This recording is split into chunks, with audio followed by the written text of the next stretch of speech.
Bonjour et nous voilà encore à faire un bout de chemin avec le Seigneur, un bout de chemin avec le Seigneur, qui certainement sera comme tous les autres passionnant et riche d'informations. C'est vrai, quand nous avançons comme ça, nous découvrons des choses qui en même temps procurent la joie parce que nous voyons que notre Seigneur est proche, mais aussi en même temps nous fait réaliser des choses qui sont à la fois difficiles. Parce que bien sûr, la vérité donne toujours une ouverture sur des choix, sur des situations à affronter, sur des situations à affronter. Je crois il est quelque part, euh, il est écrit que la vérité, c'est Paul qui l'avait certainement dit, si je me rappelle là comme ça, que la vérité provoque toujours, que la vraie parole de Dieu provoque toujours une fâcherie. Donc, deux types de fâcherie, je vais dire. Une fâcherie à salut, une fâcherie à la perte. Je dis ça comme ça.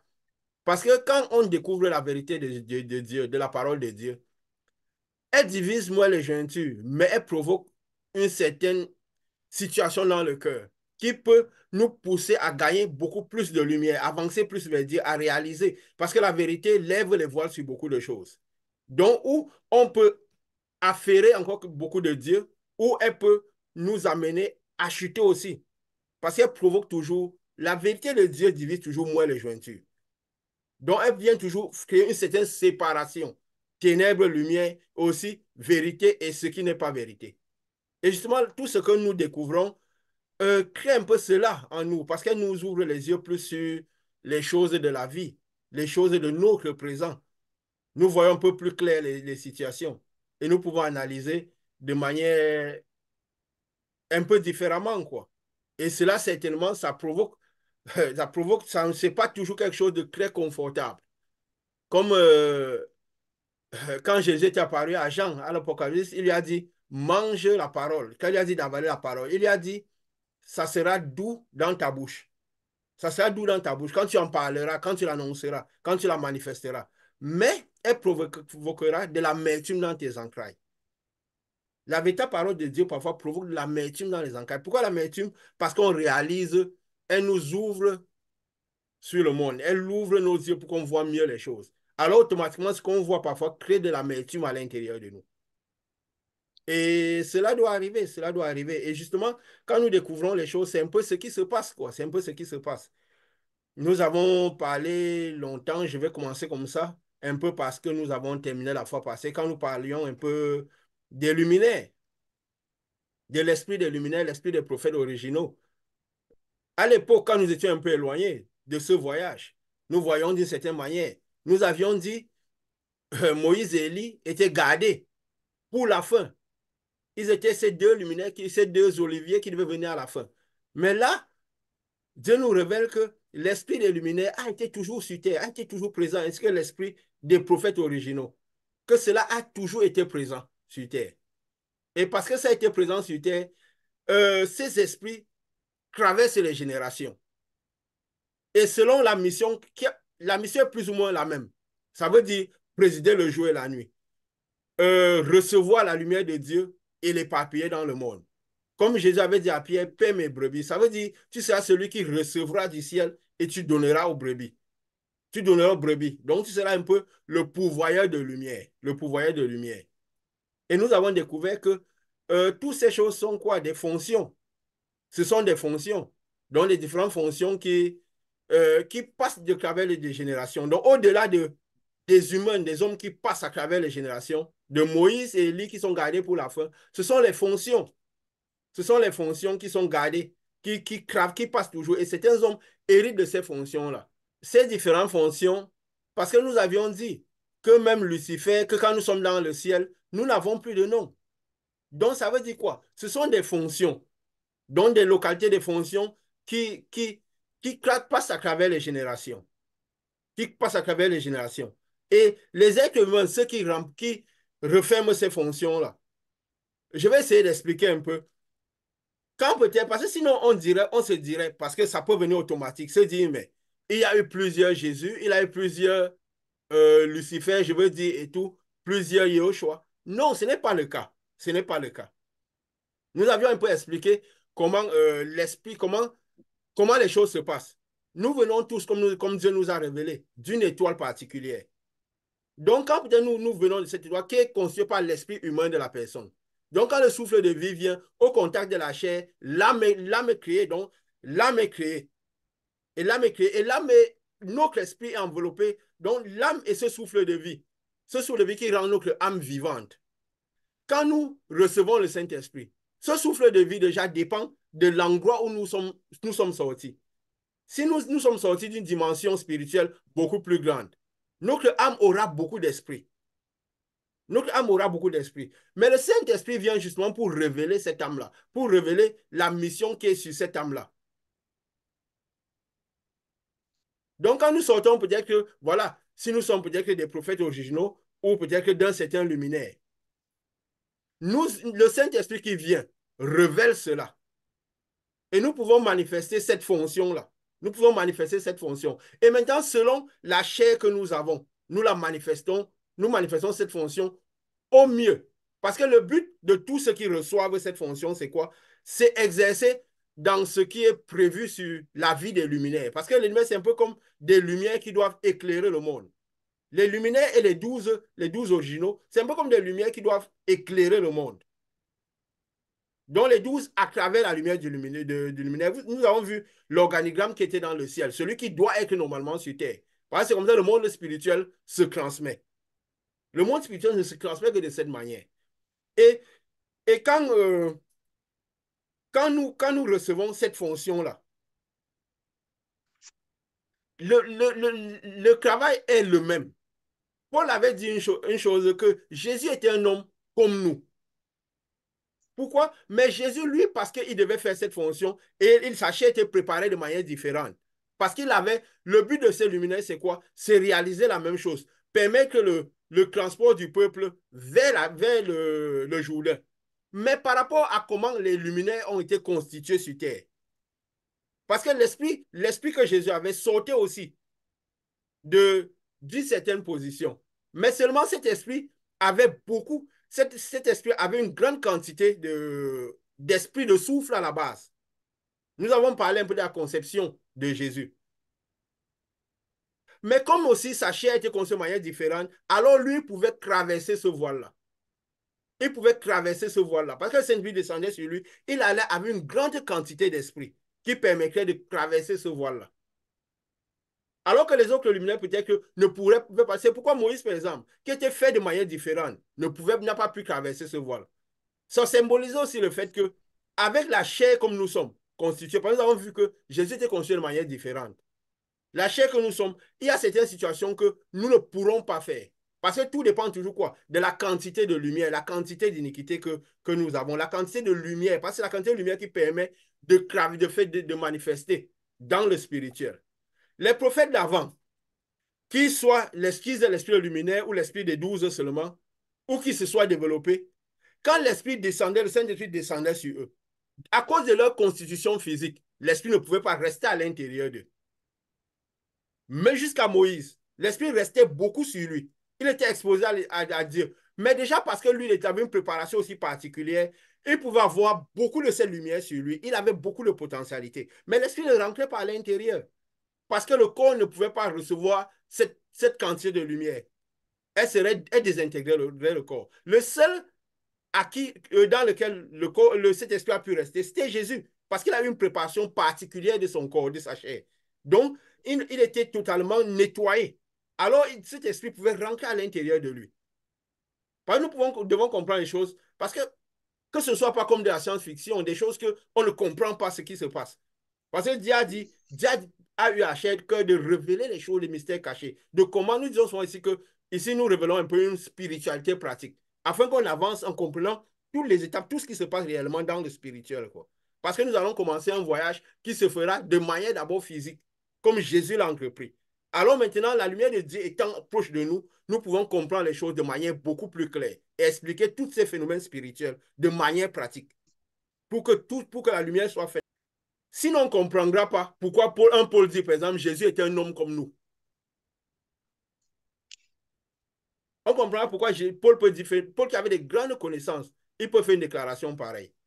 Donc, quand peut-être que l'esprit vient, donc il manifeste l'esprit humain que nous avons, selon la quantité de lumière que nous avons.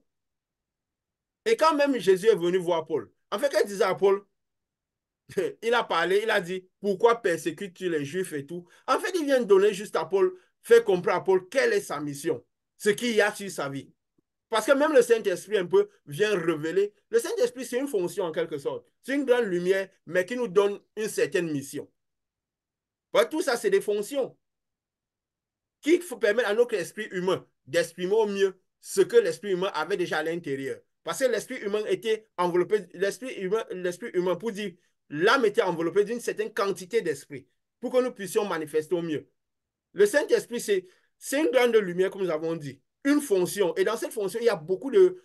Nous devons pouvoir tirer le bénéfice de toute cette grande lumière pour manifester au mieux, selon ce que nous sommes. Selon ce que nous sommes. Voilà, toutes ces choses, c'est important pour comprendre un peu tout. Quand on disait peut-être euh, que l'esprit de luminaire a toujours traversé les générations, a toujours traversé les générations. Nous avons parlé la fois passée de de ce que c'était ces 1000 ans. Nous avons terminé en parlant aussi un peu de cela. Et nous avons aussi parlé de ces deux oliviers qui étaient présents à la fin. Nous avons pris un exemple pour dire que quand nous parlions comme ça, que ces deux oliviers qu'on disait, qu'ils étaient morts, qu'ils avaient été mis à mort. Que ça ne veut pas dire que c'est les mêmes qui se relèveront. Parce qu'on a toujours pensé, et moi-même à l'époque, quand on parlait des oliviers, on a fait un enseignement sur cela. À ce moment, on voyait de cette manière-là. Mais là, Dieu nous a révélé que non. C'est parce que l'esprit de ces luminaires traverse les générations. Elle traverse les générations. Et elle travaille avec le même but. Et donc, ce qui fait que quoi? Que, et tous les luminaires ont toujours eu un peu les mêmes situations. On remarquera, Pierre et Paul, ils ont été mis à la croix comme Jésus. Donc, Dieu a prévu qu'ils aient une certaine manière d'agir et un certain processus. Nous avons vu ce qui tournait autour des luminaires de celui qui aurait l'esprit de Lucifer et celui qui aurait l'esprit de Yeshua. Nous avons un peu parlé amplement de cela. Et quand je viens un peu comme ça pour donner un petit aperçu afin que nous continuions dans les révélations que Dieu va nous donner, je suis parti, Dieu m'a attiré l'attention encore pour aller parler un peu dans Apocalypse 11. Quand il donnait à partir du premier verset. Pourquoi? Parce que nous allons comprendre clairement quelque chose qui va encore nous donner plus, qui va encore permettre de comprendre un peu mieux les choses. De quand est-ce que l'enlèvement va se produire et de ce qui se passe sera vraiment à la fin des temps. Si vous remarquez, nous disions que l'enlèvement, parce que Jésus certainement ira chercher les brebis perdues. Les brebis perdues. Et nous pensions que parce qu'il allait chercher les brebis perdues, l'enlèvement se fera en deux étapes. Il y aura la première étape de ceux qui iront. Parce que nous disons, ils iront et viendront régner 1000 ans avec Christ. Mais comme je vous ai dit à l'époque, c'était venu dans mon esprit éternité. Mais comme on était loin, on voyait d'une certaine manière.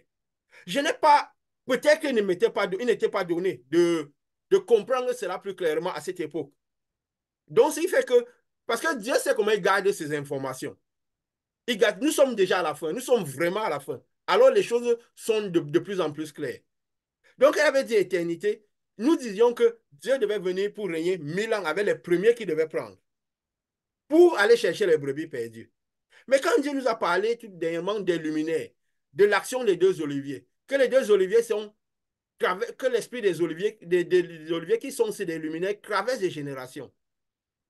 Et qu'il envoie, qu'il envoyait regarder encore? Il dit, dans Apocalypse 11, je vais commencer, je peux dire, vu que c'était la fin qu'elle avait montré à Jean, il a dit à Jean de mesurer, au niveau du verset 2, qu'elle a donné la verge à Jean, de mesurer le temple. Il a dit, on pas mesurer le parvis parce que les parvis ont été donnés aux nations, qui devaient fouler pendant 42 mois. Nous avons parlé un peu de ça. Et il disait quoi? Je donnerai à mes deux témoins le pouvoir de prophétiser revêtus de sac pendant 1260 jours. Ce sont les deux oliviers et les deux chandeliers qui se tiennent devant le Seigneur de la terre. En ce moment, nous parlions de Élie seulement et de Moïse, que c'est eux qui reviendront. Mais nous avons vu des enseignements qui sont passés quoi? que les deux oliviers, l'esprit de Dieu a toujours. Nous avons vu beaucoup d'exemples. Nous avons vu que ces oliviers ont traversé les générations. On a vu beaucoup d'exemples qui témoignaient la présence de cet esprit sur terre, qui animait certaines personnes.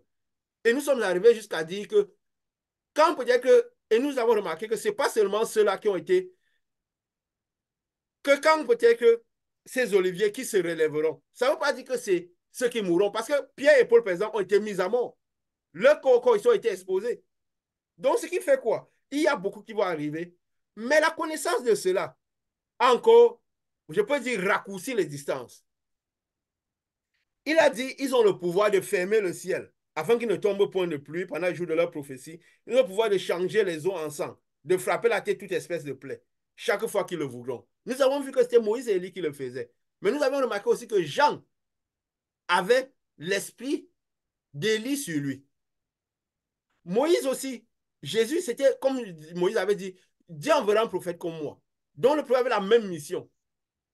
Mais ils n'ont pas fait ça. Par exemple, Jean, il n'a pas fermé le ciel. Mais c'est pour dire, l'esprit venant, ils ont ce pouvoir-là. Et il peut se manifester de manière différente, mais c'est des gens qui auront beaucoup de puissance sur eux. Et selon, comme nous avons dit, selon ce qui maintiendront bien leur position, et ils le manifesteront plus ou moins.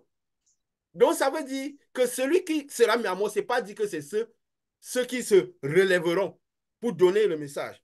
Maintenant, qu'est-ce que Dieu m'envoie quand il dit leurs cadavres seront exposés sur la place de la grande ville appelée, dans un sens spirituel, Sodome, Égypte, là où leur Seigneur était crucifié. Nous en avions un peu parlé. Parce qu'il faut que les choses, c'est pour que éclaircir encore davantage. Quand je vais avancer, quand il dit, nous avons dit que, il dit devant, à cause de les habitants de la terre se réjouiront et seront dans l'allégresse et s'enverront des présents les uns les autres. Parce que ces deux prophètes ont tourmenté les habitants de la terre.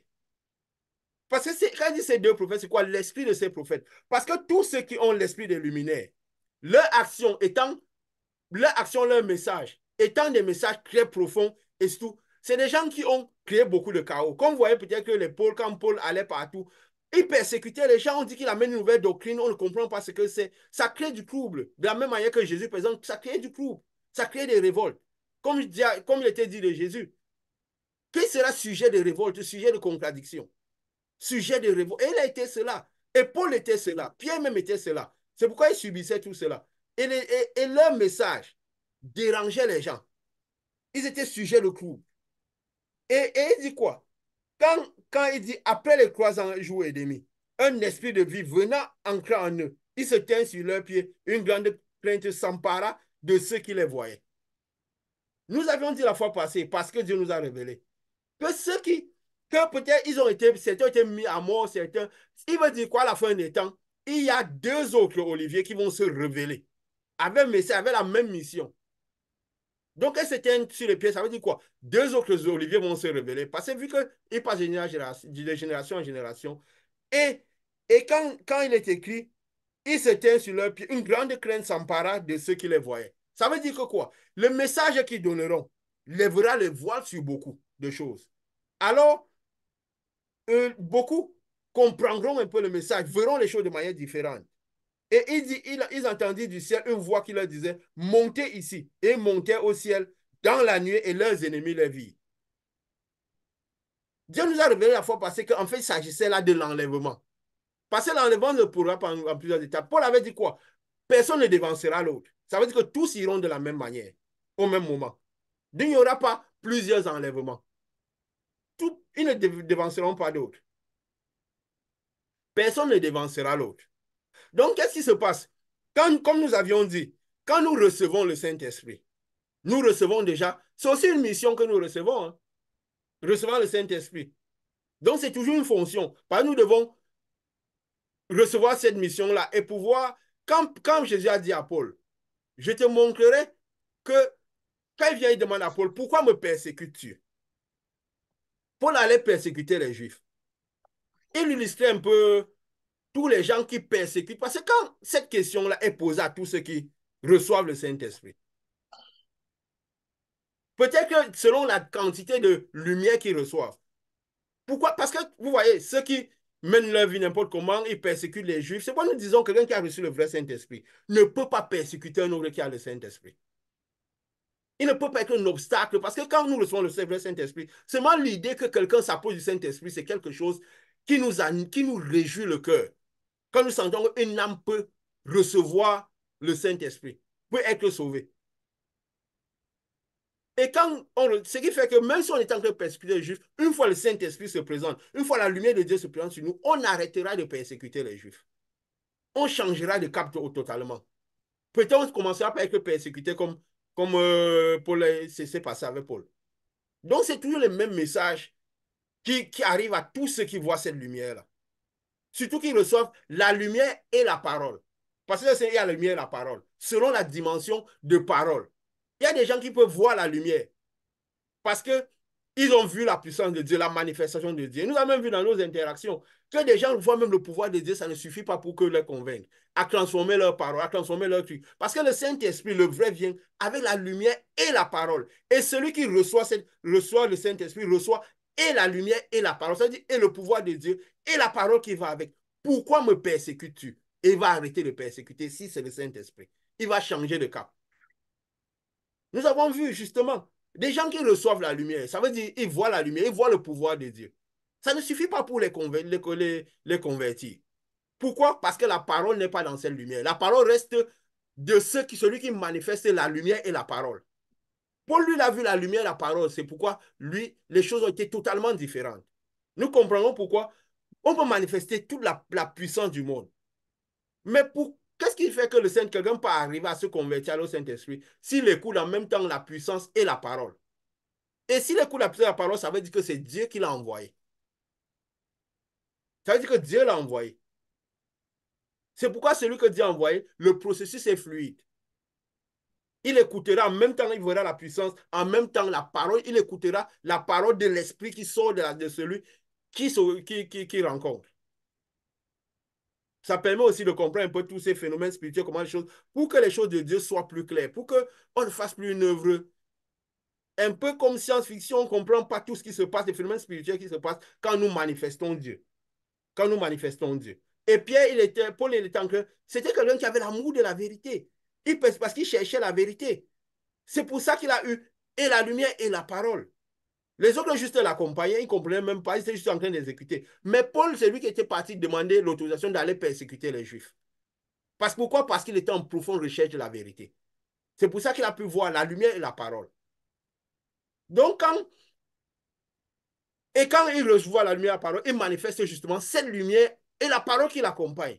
Que ce soit n'importe quel degré de parole, et degré de lumière, mais quand on reçoit, il y a cette grande lumière, il y a la parole dedans. Et selon maintenant ce à quoi nous sommes appelés, notre esprit était déjà dès la base, nous rentrons dans cette fonction-là. Et le Saint-Esprit même, c'est une fonction aussi. Pas tout ce qui vient du ciel sous forme de lumière, c'est une fonction. Nous tirons les bénéfices de cette fonction-là. Comme quelqu'un peut avoir une fonction sur terre, il tire les bénéfices de la fonction et tout. Nous tirons tous les bénéfices que le Saint-Esprit a. Parce que dans le ciel, il n'y a plus de nom, c'est juste les fonctions. Et je vais dire ça en disant comme ça. Et comme on a dit, peut-être c'est l'esprit qui challengeait Paul. C'est pourquoi Paul, il, il essayait de matérialiser beaucoup de choses selon son ministère. Il donnait des noms, des différents noms dans le ministère qu'il avait. Et comme on a dit, Paul avait des grandes révélations. Mais ici, avec tout ce qu'on découvre, on se rend compte de combien les écrits de Paul ont créé le cafouillage. Parce que beaucoup de gens ne comprennent pas tout ce qu'il avait. Et puis, comme on disait, l'esprit qui challengeait Paul. Quand Satan est venu tenter Jésus, il a commencé par vouloir donner les positions à Jésus. Mettre Jésus au-dessus des temples. Donner les positions à Jésus. Proposer le monde à Jésus. La prospérité et tout. Et justement, même quand Paul disait que voilà, aspirer aux positions, il y a les évangélistes, il y a les apôtres, il y a ceci, il y a cela. Jésus, lui, qui avait l'esprit de Yeshua, qui était Yeshua, il ne donnait pas ses positions. Il avait 12 disciples. Il n'a jamais donné des positions particulières aux autres. Et il ne donnait pas les différentes positions aux gens. Vous êtes des évangélistes, vous êtes ceci, vous êtes cela. Il ne faisait pas ça. Parce que quand nous rentrons dans le royaume des cieux, c'est pour ne plus avoir de noms de position. Il a dit juste, je suis le cèpe, vous êtes des serments. À ceux qui le suivaient. Et c'est vrai que dans le ciel, il y a cette évolution. Lui, il y a ces différentes choses. Pourquoi? Parce que le Saint-Esprit, quand on évolue dans les cieux, et nous verrons ça avec l'étude, s'il y a le temps que nous ferons aujourd'hui, avec la suite, parce que nous allons comme ça, histoire de toujours rendre le ciel plus clair. Rendre le ciel plus clair. pour que la spiritualité devienne pratique et plus compréhensible. Oui, vas-y, Richard. Tu veux dire? Oui, oui, je voulais seulement ajouter quand tu disais que même quand les disciples ont essayé de demander à Jésus qui d'entre nous sera le plus grand, il a battu un retraite directement pour dire servez seulement celui qui sert le plus sera. Donc, pour dire que dans ce plan-là, il n'a jamais voulu faire une division, un positionnement autour dans son évangile. Si je le dis, c'est parce qu'en interagissant avec quelqu'un récemment, la personne a commencé par insister à citer non, il y avait les ministères d'évangélique, ministère de tel, ça c'est quelque chose qui est venu après Jésus. Jésus, lui, n'a pas fait cette division. Donc, c'est ce que je voulais seulement rembrayer dessus parce que tu l'as présenté ainsi. Merci. Oui. Et je te remercie pour ça parce que justement aussi, c'est des choses que nous rencontrons tout le temps. Très récemment aussi, ça s'est passé avec quelqu'un avec qui je parlais. Il m'a dit, Judith bâti les ministères de ceci, cela. Il m'a même proposé d'aller rejoindre un groupe ou et me mettre sous les gens ou on va me donner une fonction, ainsi de suite, pour manifester au mieux. Et justement, Jésus ne faisait pas ça. Il ne faisait pas ça. Même quand il amenait Pierre, Jean et Jacques à la montagne, il ne disait pas, vous êtes de ceci et les autres sont comme ça. Il ne donnait pas les différentes positions. Selon ses différents, il amenait certains et laissait certains. Il ne cherchait pas à savoir ce que les autres pensaient. Il ne leur disait pas que parce que je vous amène, vous êtes meilleurs que les autres. Donc, c'était juste des manifestations. Vous voyez justement ce qui se passe quand l'esprit de Yeshua, comme ça dans le monde, si nous comprendrons beaucoup de choses. Que c'est l'esprit de Lucifer de Satan qui challenge, qui a fait chuter Lucifer, qui est devenu Satan. C'est l'esprit qui challenge un peu beaucoup ici dans le monde actuellement. Et c'est pourquoi il y a toutes ces situations, tous ces positionnements, tous ces différents. Et aussi, bien sûr, le fait de ne pas. Dieu nous révèle toutes ces vérités de manière pratique parce qu'on est de la fin, pour qu'on comprenne les choses. Alors tout le monde va un peu vers ça sans comprendre tout ce qui retourne autour de ça. Pourquoi Paul avait dit toutes ces choses? Pourquoi Paul avait dit toutes ces choses? Et on voit même le ministère de Paul. C'était quand même un ministère assez prospère. Assez prospère. Parce que même Pierre même l'a reconnu, il a dit à Paul, aie soin des pauvres. S'il disait ça, c'est parce qu'il savait que le ministère de Paul était rentable. Le système Paul a mis sur place des temples. Et même quand les disciples de Jésus ont voulu commencer dans ce sens-là, faire les collectes et tout, ils ont vu que ça créait beaucoup, beaucoup de troubles. Qu'est-ce qu'ils ont fait? Ils ont arrêté. Ils ont dit, nous ne sommes pas venus pour ces genres de choses, les choses de la terre. Nous sommes venus pour annoncer la parole qui vient du ciel. Ils ont arrêté. Tu vois, au début des actes des apôtres, les Pierre et les Jacques, ils avaient commencé par faire ça, s'occuper de ces choses de la terre. Vous verrez toujours que les disciples qui sont plus ceux de Yeshua, Dieu, comme on avait dit, s'ils commencent même les choses des autres, ils n'arriveront pas à le faire, ils n'excelleront pas. Tout de suite, ils seront préoccupés vers le ciel, à parler du ciel, à mener les gens vers le ciel. Tout de suite. Mais ceux qui sont des disciples qui sont, je veux dire, l'esprit de Lucifer, qui est en train de devenir Satan, et qui ont rejoint Satan, ils pousseront les hommes, même s'ils parleront du ciel, ils seront plus focalisés vers les choses de la terre, vers comment faire rester les gens bien sur la terre. Alors que ceux qui disaient de Yeshua, ceux qui ont gardé l'esprit de Yeshua, ceux qui sont vraiment en train d'agir le jour, en voyant la lumière du jour, ils seront focalisés sur le ciel. Ils sauront que le ciel produira la terre, mais le ciel sera le focus. Les apôtres ont voulu commencer ça, ils ont compris tout de suite que ça crée le couple. Non, on doit arrêter ce genre de choses. C'est parce que notre maître n'est pas destiné, n'est pas pour ces choses. On avait dit que même s'ils essaient, ils n'excelleront pas là-dedans. Dans ce système-là. Les doctrines nicolaïdes, la prospérité, la grâce, ils se sentiront pas à l'aise. Ce sera quelque chose qui sera où ils se sentiront à l'aise dans cette opération-là. Donc, nous comprenons un peu ça nous permet toujours de lever les voiles, on comprend mieux les choses. Donc, c'est tout bien de revenir sur ces choses. Le but ici, ce n'est pas venir donner des études de texte, des enseignements, des thèmes et tout. C'est que le ciel soit clair. Que le ciel soit clair, que nous voyons clair ce qui se passe. Pourquoi? Pour qu'à la fin, parce que nous sommes à la fin, comme il a dit à la fin, quoi? Quand ils se tiennent sur leurs pieds, donc ils commençaient par exercer, leur message commençait par se manifester. Il dit quoi? Et une grande crainte s'empara de ceux qui les voyaient. Donc ceux qui arrivaient à voir ce message, écouter ce message, à que ce message rentre, une crainte les empare. Ils réalisent, mais le chemin qu'on prenait, la direction qu'on prenait, elle n'est peut-être pas celle qui est bonne. Peut-être qu'on était, le malin nous avait déjà enrôlé. Peut-être qu'on était en train plutôt je veux dire quoi? Travailler par les 12 anges de Satan qui a sur terre. Pour en travailler pour Dieu. C'est Richard qui m'a posé la question aujourd'hui que, mais, quand on parlait des différentes prières, n'est-ce pas? Que Jésus fait, on disait, ceux qui seront challengés par Satan, ceux qui sont en train de servir les anges de Satan. Tu demandais que, mais Jésus même priait la nuit, c'est ça, non? Que Jésus priait la nuit. Parce qu'on aussi le Exactement. dit pour que ça. Parce qu'on est là pour lever les voiles, pour que ce que Dieu a envoyé. Nous n'avons pas les illusions que si Dieu n'a pas envoyé quelqu'un, il pourra rester sur ce type d'œuvre. Et je vous dirai pourquoi. Je vous dirai pourquoi maintenant, bientôt. En fait, tu as demandé, et nous avons dit quoi? Jésus, il priait parfois la nuit. Mais rarement quand il allait la nuit, comme quand il est parti, il est parti prier et il a choisi les disciples.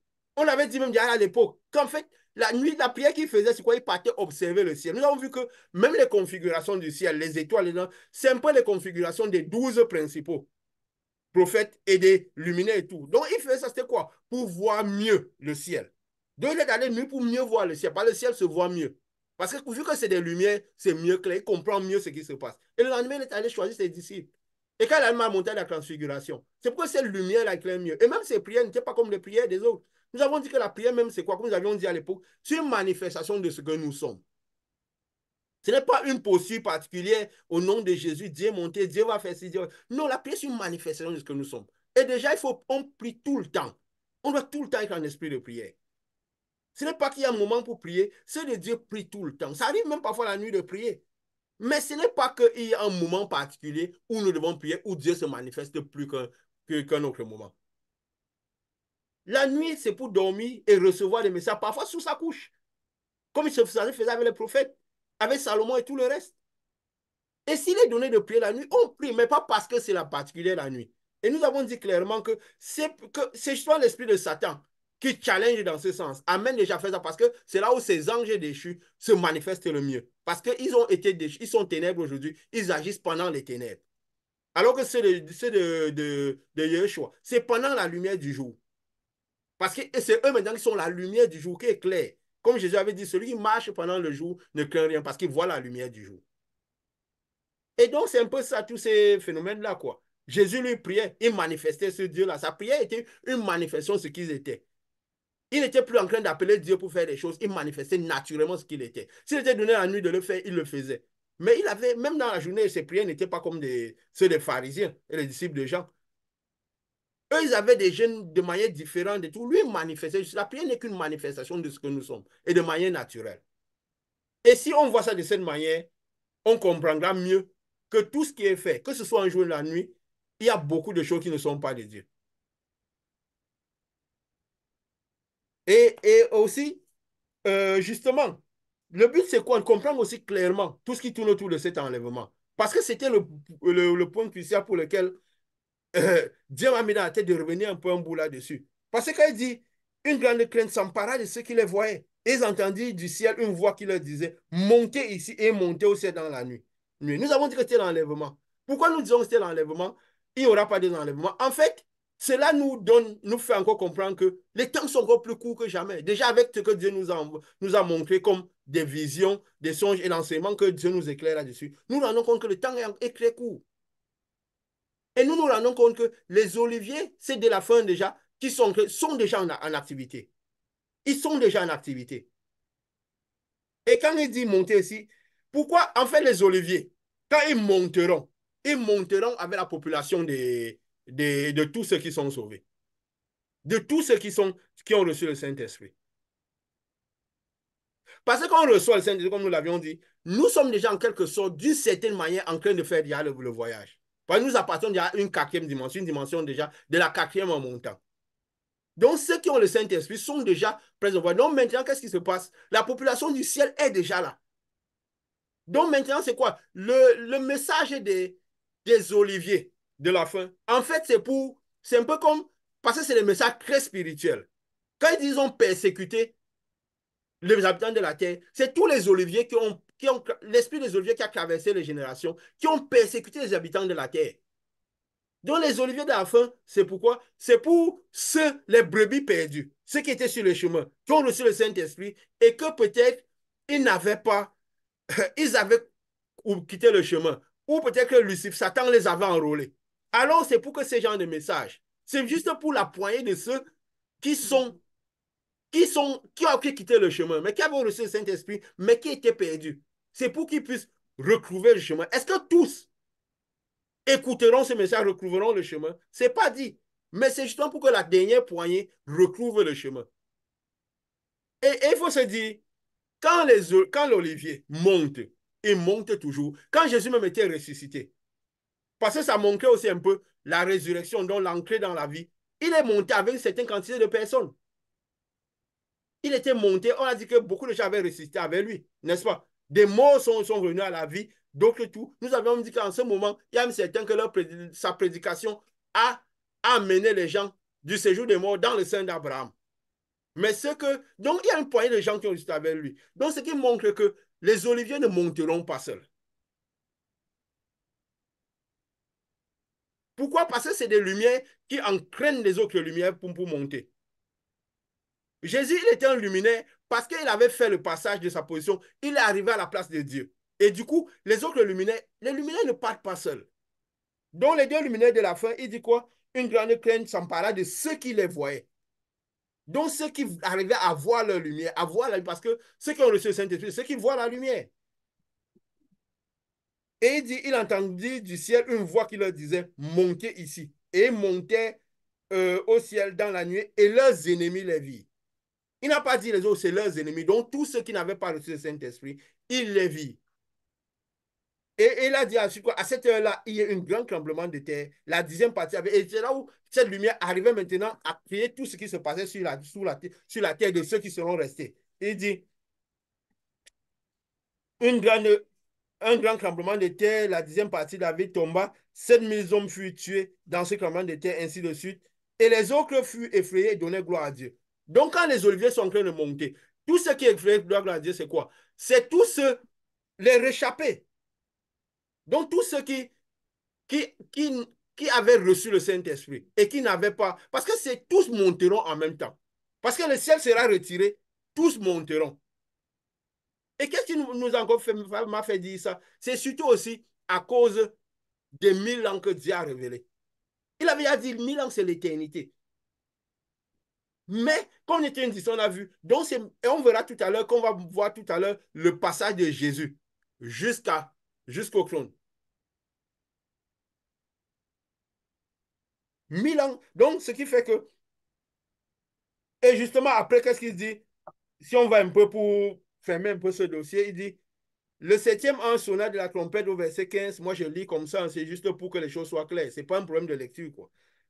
Et il y a dans le ciel des fortes voix qui disaient le royaume du monde est remis à notre Seigneur et à son Christ et régnera au siècle des siècles. Dans ce moment, c'est remis totalement. Donc, tous ceux qui devaient monter sont montés. Et les 24 vieillards qui étaient assis devant Dieu sur leur trône se prosternaient sur leur face et ils adoraient en disant, nous te rendons grâce, Seigneur Tout-Puissant, qui était de ce que tu as saisi ta grande puissance et as pris possession de ton règne. Et les nations sont héritées, ta colère est venue, le temps de juger les morts et de récompenser tes serviteurs, les prophètes, les saints et tous ceux qui craignent ton nom. Donc les prophètes, les saints, on n'a même pas fait des différentes divisions. Les saints, donc tous ceux qui ont reçu le Saint-Esprit et ceux qui craignent ton nom, tous ceux qui ont craint ton nom. Les petits, les grands et de décrus. Parce qu'il y aura des différentes positions, mais on ne se focalise pas sur les positionnements. Parce que dans le royaume des cieux, il n'y a pas de place pour les divisions. Chacun aura selon ce qu'il aura accumulé comme tous les bénéfices de ce Saint-Esprit et selon la position qu'il avait déjà. Donc, ça veut dire quelqu'un qui était peut-être d'une position plus faible, qui a développé spirituellement, pourra acquérir certaines positions. Mais tout le monde montera au même moment. Personne ne dévancera l'autre. Les oliviers seront juste comme des lumières qui permettent de transport aussi. Parce que le Saint-Esprit déjà, qui avait permis de ressusciter Jésus. Le Saint-Esprit là, qui est à l'intérieur, va aider la lumière des oliviers aussi. Parce que c'est, en fait, pourquoi ces oliviers montent avec les autres? Parce que un peu, les oliviers représentent, les autres sont un peu comme des sarments qui sont rattachés aux oliviers. Donc quand ils montent, ils emmènent les autres avec eux. C'est un peu comme quand Jésus est monté, il a amené les 24 positions. On voit les 24 positions, ce n'est pas parce que nous le disons, justement en parlant de l'esprit des luminaires et tout. Si, c'est pas quand peut-être que, comme nous l'avions dit, si Lucifer quitte sa position et devient Satan, sa position reste. La lumière de sa position continue à rester, à voyager dans le monde. Et des gens peuvent acquérir ces positions-là parce que c'est de la lumière au niveau de là où ils étaient. Les ténèbres resteront en bas, mais la lumière monte. Et c'est les positions à occuper. À occuper. C'est quoi sur le on a vu 24 vieillards, qui étaient les 12 positions de Lucifer et de Yeshua. Parce que Jésus monte, il monte avec toute la lumière qu'il était. Donc, quand les luminaires montent aussi, attirés par ce Jésus qui vient, cette connexion-là, ils montent avec toutes les lumières qui étaient sur terre. Parce qu'en ce moment, le Saint-Esprit sort du monde. Le Saint-Esprit sort du monde. Et parce qu'il sort du monde, il n'y aura plus la terre, maintenant, cette lumière va revenir agir à l'intérieur de tout ce qui était à la troisième dimension en descendant, la dimension des nations. Et justement, vers la fin, il parle de quoi? Le temple de Dieu fut ouvert, l'âge de son alliance a parlé dans le temple. Donc, ça sera la fin de toute chose. Donc, nous comprenons clairement de quelle manière Dieu prendra les réchappés. Ce n'est pas qu'il prend, il fera d'abord, quand le ciel, vu que c'est un ciel qui n'est pas palpable, il est déjà en train d'être retiré. Donc, totalement, il sera, quand c'est retiré totalement, les luminaires vont monter. C'est juste pour dire, le luminaire monte en entraînant les autres. En entraînant les autres. Nous avons dit, la trompette qui sonne, c'est quoi? C'est une voix qui parle, qui dit, donnera ce message, venez. Comme il est écrit quoi? Venez, montez, montez ici. Et même déjà, quand Dieu avait montré l'enlèvement, les étapes qu'on avait vécues, l'étape de l'enlèvement, c'est en fait ce qui se passait. Peut-être je comprends aujourd'hui pourquoi Dieu avait fait vivre toute cette étape de l'enlèvement. Nous avons dit, si c'est la volonté de Dieu, nous parle, parce que ici nous sommes venus pour lever les voiles, pour que les réchappés, tous ceux qui peuvent encore, parce que ces messages-ci, ce n'est pas vraiment pour ceux qui ont rejeté le Saint-Esprit. C'est parce qu'il disait que ces messages, c'est pour les spirituels, ceux qui ont une certaine dimension. Donc, c'est plus pour ceux qui avaient le Saint-Esprit et qui l'ont rejeté. Je veux dire quoi? Qui avaient les ténèbres recouvertes pour que leurs yeux s'ouvrent. Donc, Dieu est déjà en train d'aller chercher les brebis perdues. C'est pourquoi c'est autant spirituel. C'est pour aller chercher les brebis perdues. C'est pourquoi nous n'attendons pas qu'il y ait de la foule. Parce que c'est à la recherche des brebis perdues. Et nous verrons les deux oliviers. Nous avons dit, je peux dire, nous avons parlé un peu d'un enseignement sur les races, comment Dieu institue les choses. L'olivier qui est je peux dire quoi? Qui avait l'esprit d'Élie, l'esprit de Lucifer, il sera challengé. Il sera d'abord clairement de race plus claire. Je ne peux pas dire blanche totalement ou pas blanche, mais c'est des races plus claires. Peut-être s'il est donné, nous dirons clairement qui c'est. Et l'olivier, qui avait l'esprit de Yeshua, il sera des races sombres. Pourquoi? Parce qu'il représentait ce mélange.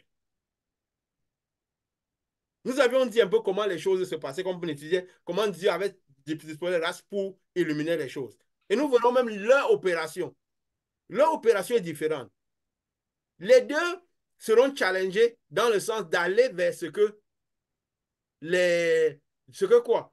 Ce que Satan challengeait l'esprit de Lucifer. Si on va dire ça comme ça. Nous venons, peut-être je donnerai le nom de de ces oliviers. Mais, et justement, peut-être il faut un peu de parole pour que ceux qui veulent cherchent. L'olivier qui avait l'esprit de Lucifer, au départ de son ministère, il reprochait beaucoup les temples, toute action de crier dans le monde. Il reprochait beaucoup cela. Et lui aussi, il avait écouté son nom du ciel. Et après, il a écouté son nom. Bon, c'est vrai, c'est donné ce nom-là. Mais en fait, qu'est-ce qui se passe? Dieu voulait lui dire un peu ce qu'il était un olivier. Et après, là, il a écouté chef devant ce nom et il s'est donné le nom de chef. Dieu voulait dire, tu es un principal chef. Tu es un olivier. Un olivier, tu es l'un des deux principaux chefs. Et il est de la race claire. Et justement, plus l'action avance, plus il est challengé dans le sens de faire exactement ce que les autres faisaient. Ça veut dire bâtir le temple, commencer par manifester, même si il s'opposait beaucoup à ça. Même par exemple, parfois il s'oppose à ça, mais il est challengé dans ce sens-là. Bâtir le temple, donner des positions et faire ces choses. Et je crois qu'il n'en fera pas tellement avant que la fin n'arrive. Mais il est challengé dans ce sens. Et pourtant, l'autre Olivier n'est pas challengé dans ce sens-là. Donc, c'est comme ça. Peut-être qu'avec, on dira les choses beaucoup plus claires dans les prochaines. Parce que nous sommes à la fin, il faut que le voile soit levé sur toute chose. Toujours pourquoi? Pour que les brebis perdues, ce que Dieu appellera. Il y aura des gens que peut-être leur âme sera tellement, leur esprit sera tellement recouvert de ténèbres qui ne comprendront pas. Mais pour que ceux qui peuvent encore comprendre le font. Parce que justement, pour qu'ils donnent gloire à Dieu, parce que l'enlèvement est proche. Dieu nous a montré, je vais le dire clairement. Et il faut remarquer quelque chose. Nous, et ça va nous permettre aussi de commencer directement par l'étude de tout à l'heure. Tous ceux qui sont des oliviers, dans leur vie, il y a toujours beaucoup de signes de la perfection de Dieu. Ça veut dire 47. Il y a toujours beaucoup des étapes de 7 qui reviennent et de 40 qui reviennent. Moïse, et surtout, je veux dire 7 comme chiffre, comme temps, et aussi 3 étapes. Parce que 3 revient toujours, mais en étapes, en termes d'étapes. Et on va remarquer ça dans la vie de Jésus, le parcours de Jésus, quand il montait, quand il est venu dans le monde et qu'il montait. Ça nous permet de comprendre clairement les choses. Comprendre. Toutes ces choses, nous en parlerons toujours. Parce qu'on a dit, nous déboucherons certainement sur l'enlèvement, mais nous donnerons tout plus de clarté, que ce soit des messages avant tout pour que le ciel soit plus clair. Que le ciel soit plus clair. Nous avons vu, quand Jésus est venu, quand Jésus il est né, nous avons parlé de comment il a été conçu, de comment il était conçu. Nous ne reviendrons pas clairement dessus parce que, comme on dit, il faut toujours un peu de parabole que ceux que Dieu a conviés, parce que Dieu a conviés, iront chercher, iront voir les anciens enseignements, iront chercher à comprendre de plus. Parce que ce message que nous donnons, c'est pour les réchapper. Donc, ce n'est pas pour faciliter la chose, c'est pour que ceux qui ont cherché Dieu, ceux qui ont eu à cœur de connaître Dieu et qui étaient égarés, puissent retrouver le chemin. Puissent retrouver le chemin. Parce que les oliviers agissent déjà. Bientôt, ils monteront avec toute la population parce que l'enlèvement va se produire. L'enlèvement va se produire. Peut-être d'ici, quand nous avançons ce mois, nous saurons clairement quand est-ce que cela se produira. Dieu nous donne déjà beaucoup de signes et nous pourrons le dire. Alors, quand Jésus est né, tel est né. Déjà, lui, il n'était pas conçu de manière différente. Il y a des choses qui étaient dites de lui. Mais il est venu, qu'est-ce qu'il a fait? Nous avons fait ce petit schéma que je vous ai, que je vous ai donné, qui parlait un peu de ce que nous verrons aujourd'hui, avec des choses un peu détaillées.